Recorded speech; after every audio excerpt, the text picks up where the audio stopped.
Alright, so the customer's complaint is that it's not cooling and the blower is not running.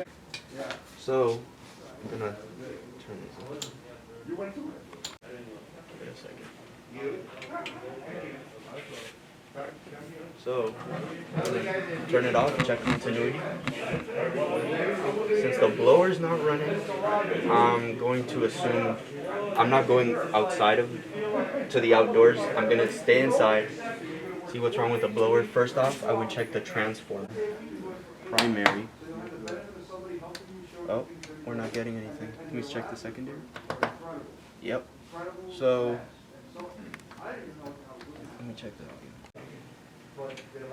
Secondary is good, but the primary winding isn't. So, transformer's not good. So now the customer says it's working normally. That's good.